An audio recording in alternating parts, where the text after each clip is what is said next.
नमस्कार दोस्तों, स्वागत है आपका हमारे YouTube channel class work let's build yourself. तो जैसा कि लास्ट वीडियो में हमारा इंट्रोडक्शन था, तो ये इस वाली वीडियो में हम लोग स्ट्रेटजी की बात करेंगे कि कैसा अप्रोच होना चाहिए हमारा किसी एग्ज़ाम को लेके, और जीएस के लिए क्या अप्रोच होनी चाहिए हमारी। जैसे कि आप जानते हैं जीएस का सिलेबस बहुत वास्ट है, तो उसको कैसे पढ़ें कि वो थोड़ा सा हम उसको समराइज़ कर सकें और उसको विजुलाइज भी कर सकें। तो चलिए हम इस वीडियो में बात करेंगे किसी एग्ज़ाम, कोई भी वनडे एग्ज़ाम हो, चाहे वो पीसीएस का हो, यूपीएससी हो और यूपी हो, एसएससी हो, इन सब के एग्ज़ाम में कैसे क्या अप्रोच रहना चाहिए, क्या हमारी स्ट्रेटजी होनी चाहिए, किसी भी जो बिगनर्स हैं उनके लिए ये सबसे ज़्यादा इम्पोर्टेंट है। तो चलिए, जैसा कि आप बोर्ड पर देख रहे हैं, मैंने जो ये स्ट्रेटजी वाला पार्ट है इसको 5 स्टेप में बांट रखा है। तो जैसे किसी भी चीज़ की प्लानिंग होती बहुत इंपॉर्टेंट होती है। जैसा कि आपने मूवी में देखा होगा, केजीएफ मूवी सबने देखी होगी। केजीएफ मूवी में क्या होता है, रॉकी भाई पहले केजीएफ में जाने के लिए पूरी प्लानिंग करते हैं। उसको एक दाढ़ी वाला आदमी आता है, एक मैप देता है और जगह जगह बताता है कि ये चेक पोस्ट है, यहाँ पे जाना है, इसके बाद यहाँ जाना है। फिर वो अपना सेटअप लगा के अंदर घुस जाता है, फिर वो गड़बड़ को मार देता है। ये पहला एग्जाम्पल था। सेकेंड एग्जाम्पल ये हो गया कि जैसे आपने बाहुबली मूवी देखी होगी, बाहुबली मूवी में भी क्या होता है कि वो उसका जो फादर होता है उसको अच्छे अच्छे हथियार दे देता है, बाहुबली को गंदे गंदे खराब जो काम नहीं होते। लेकिन तब भी बाहुबली जो है वो अपनी प्लानिंग से, अपनी स्ट्रेटजी से वो क्या करता है, टेंट वेंट का वो सब निकाल के गोला आग बना के वो उससे अच्छा काम करता है। तो ये सब एग्जाम्पल बताने का बेसिकली मतलब ये था कि कितना इम्पोर्टेंट है प्लानिंग किसी चीज़ को लेकर। तो ऐसे ही अगर आप बिना प्लानिंग के क्या करेंगे, पढ़ते जाएंगे तो पढ़ते ही रहेंगे, क्योंकि जानते हैं मार्केट में इतने बुक्स हैं, इतने मटेरियल्स हैं, आप उसमें कहीं ना कहीं खो जाएंगे। तो कैसा अप्रोच होना चाहिए हमारा किसी एग्जाम के लिए, जीएस के लिए क्या अप्रोच होना चाहिए, वो इस वीडियो में हम डिस्कस करेंगे। आप बोर्ड में देख सकते हैं कि ये 5 स्टेप में मैंने डिवाइड कर रखा है।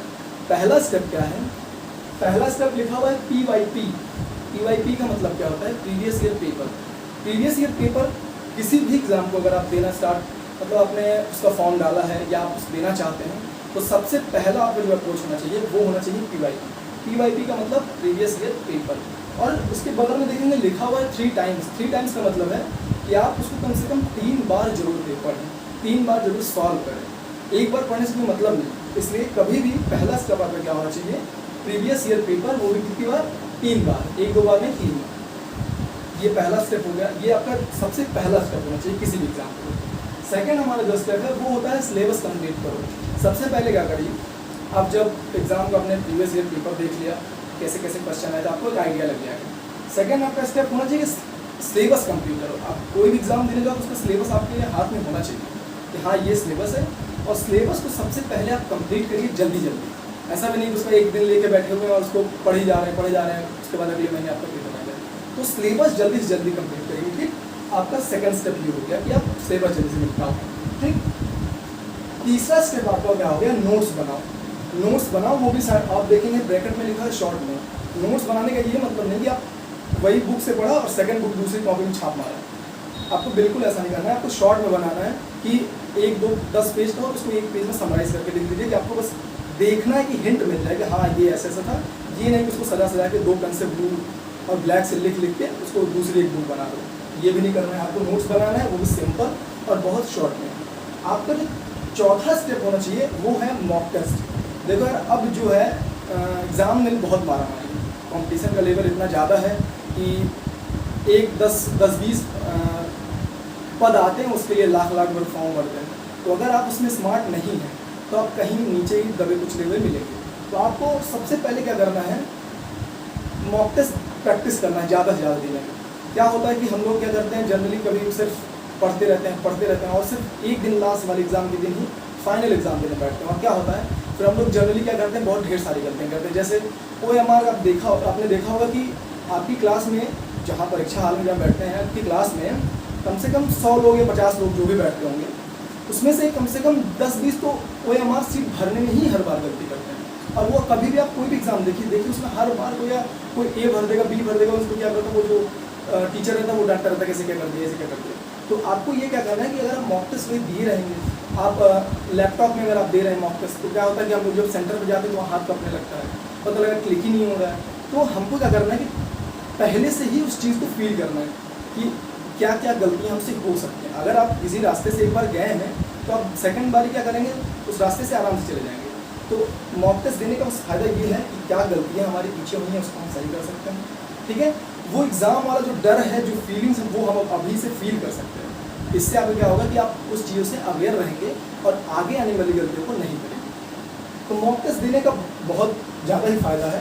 इसको मैं डबल स्टार लगा रहा हूँ कि इसको आप जरूर करें। कोई भी एग्ज़ाम हो तो मॉक टेस्ट जरूर दें, ये आपके नंबर को बहुत इम्प्रूव करेगा। और साथ ही साथ मॉक टेस्ट देने के साथ ये नहीं कि संडे को मॉक टेस्ट दिया उसके बाद आराम से घूम रहे हैं। मॉक टेस्ट को उसी दिन उसका एनालिसिस भी जरूर करिए कि किस पोर्शन में क्या गलती हुई, ठीक है।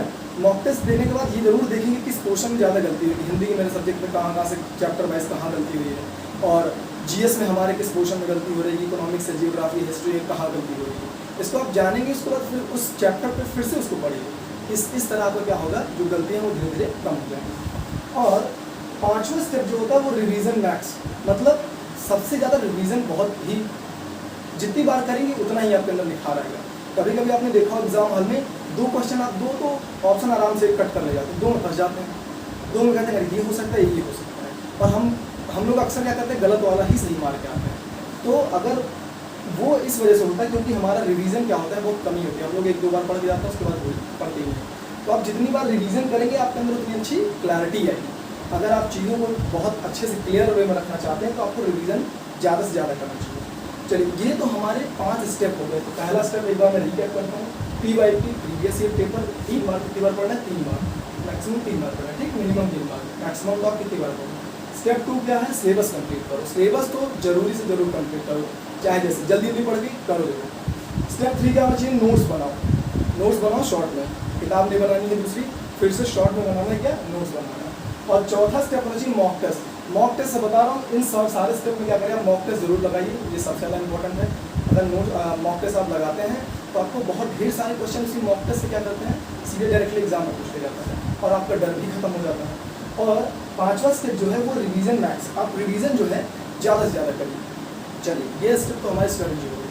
अब चलिए हम आपको कुछ जीएस के लिए कुछ स्पेशल पॉइंट बता देते हैं। जीएस के लिए स्पेशल पॉइंट क्या है,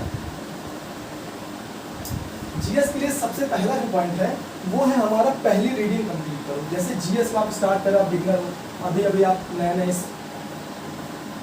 इस फील्ड में आए हो एग्जाम वाले, तो ये कॉम्पिटिशन के सबसे पहले क्या करिए, आप जो सिलेबस है उसको पहली रीडिंग जल्दी जल्दी करिए। क्या करना है आपको, पहली रीडिंग जो है वो जल्दी करनी। पहली क्या है, फर्स्ट रीडिंग।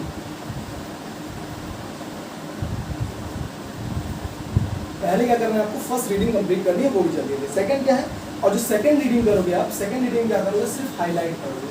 सेकंड रीडिंग में क्या करोगे, सेकंड रीडिंग में हाईलाइट करना है, जो इम्पोर्टेंट डेट हो गया, कोई जगह हो गया, कुछ भी है, तो उसको आप क्या करेंगे, हाईलाइट करेंगे। थर्ड वाले में क्या करोगे आप, वही जो हाईलाइटेड पोर्शन है उसको बार बार रिवाइज करोगे। ये तो आपके 3 हो गए, ठीक।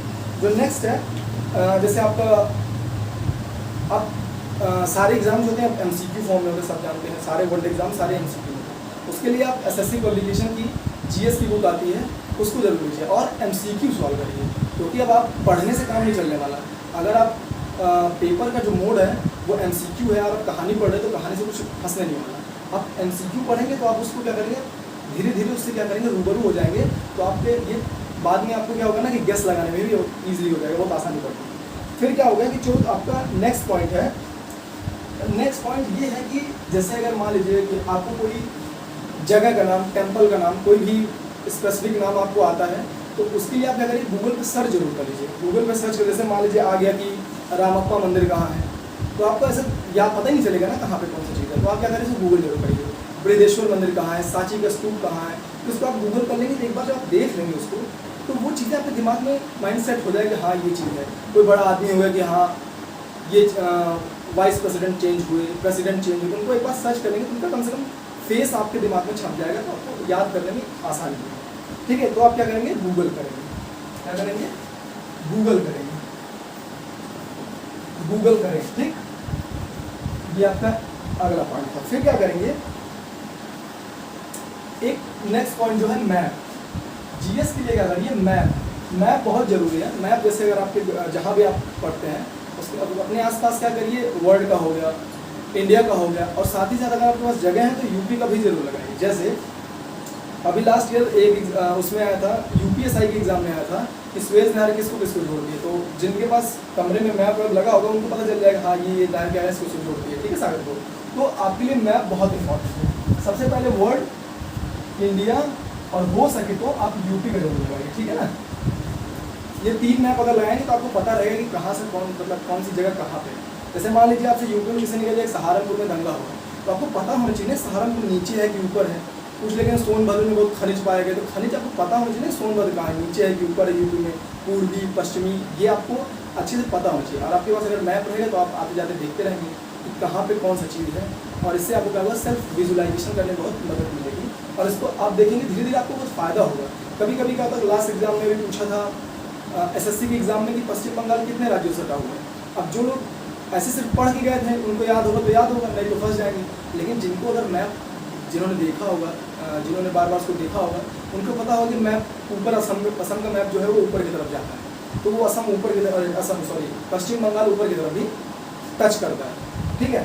तो आप क्या करेंगे, ये क्या पॉइंट है, मैप जरूर लगाइए, वर्ल्ड का, इंडिया का, यूपी का, ये भी लगाइए, आपको GS के लिए बहुत फायदा होगा। फिर अगला पॉइंट है, अगर हो सके तो न्यूज़पेपर जरूर पढ़िए। ठीक है। अगर हो सके न्यूज़पेपर जरूर पढ़िए, कोई भी न्यूज़पेपर पढ़िए, लेकिन एक काम और करिए, उसको बदल के पढ़िए। ऐसा नहीं कि एक ही न्यूज़पेपर पढ़ रहे हैं। तो क्या होता है कि आजकल जो न्यूज़पेपर आ रहे हैं वो कहीं ना कहीं सरकार के लिए ऐसा लगता है कि समर्पित है, वो हमेशा बड़ाई करेंगे। एक ही जिसकी सरकार है कि उसी के लिए बोलते रहेंगे, हाँ ये गवर्नमेंट ये स्कीम कर रही है, उनके लिए सारी चीज़ें, वो कोई भी स्कीम लाएंगे वो हमेशा सरकार के फेवर में ही बोलेंगे। तो आप ऐसा क्या करेंगे, आप करेंगे कि 6 महीने से मान लीजिए कोई पढ़ा, 6 महीने बाद कोई और पेपर पढ़िए, तो उससे क्या होगा कि आपके अंदर वो एक खुद ही डेवलप हो जाएगा आपके अंदर, कि आप खुद ही आपके अंदर तार्किक क्षमता आ जाएगी कि आप चीज़ों को बैलेंस करके देख सकें, हाँ ये चीज़ स्कीम सही है गवर्नमेंट की, ये इसमें ख़राब चीज़ें हैं। तो आपको बैलेंस करना आना चाहिए। ये नहीं कि जो पेपर का पॉइंट ऑफ व्यू है वही पढ़ के आपका सेम पॉइंट ऑफ व्यू आपका भी वही हो जाए। तो आपको क्या करना है, साथ ही साथ पेपर पढ़िए। न्यूज़पेपर बहुत इंपॉर्टेंट होता है। आप करंट से भी आप अवेयर रहेंगे, क्या आपके देश में चल रहा है, क्या आपके प्रदेश में चल रहा है, ये आपको पेपर के माध्यम से पता चलेगा। बस ध्यान ये रखिएगा कि आप पेपर को बदल के पढ़िए, बीच में बदल के पढ़ने से क्या होगा, आपका जो माइंड होगा वो थोड़ा सा बैलेंस रहेगा, आपके थॉट्स जो होंगे वो बहुत बैलेंस रहेंगे। ये नहीं कि आप सरकार की बातों, जो सरकार के लिए वो बोल रहा है, पेपर वाले के फेवर में आप झुक गए। आपके अंदर ये बैलेंस होना चाहिए। तो ये आपको सारे पॉइंट्स आपको एक बार फिर से रिकैप करवा देता हूँ। पहला पॉइंट क्या है, फर्स्ट रीडिंग आपको क्या करना है, सिलेबस की कंप्लीट करनी है। ठीक है।